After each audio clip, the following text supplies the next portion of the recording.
আসসালামু আলাইকুম, সবাইকে অনেক স্বাগতম জানাচ্ছি। আশা করি সকলেই ভালো আছেন।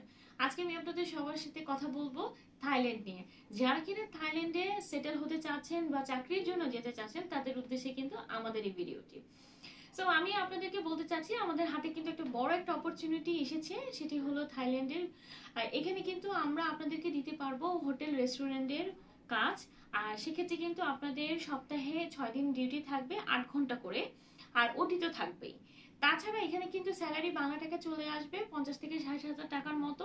ওটি থাকলে তো এখান থেকে আপনারা এক্সট্রা আরো ইনকাম করতেও পারছেন। এখন আসি থাকা খাওয়ার বিষয়ে। থাকা খাওয়া কিন্তু কোম্পানি দিয়ে দিচ্ছে, এটি কিন্তু একটা বড় অপরচুনিটি, কারণ থাকা খাওয়াতে কিন্তু অনেকেই অনেক টাকা চলে যায়। সো সেক্ষেত্রে কিন্তু আপনারা সেটা সেভ করতে পারছেন, কোম্পানি থাকা খাওয়া আপনাদেরকে ফ্রি দিচ্ছে। আর আপনারা কিন্তু মোটামুটি এই সবকিছু প্রসেসিং শুরু করা থেকে শেষ পর্যন্ত সময় লাগবে ধরে নিতে পারেন 1.5 থেকে 2 মাসের মতো। এছাড়া আরো বিস্তারিত তথ্য বা এটি নিয়ে আরো খুঁটিনাটি অনেক তথ্য রয়েছে, ইনফরমেশন রয়েছে আপনারা জানার জন্য। আজ আর দেরি না করে আজই যোগাযোগ করুন আমাদের সাথে।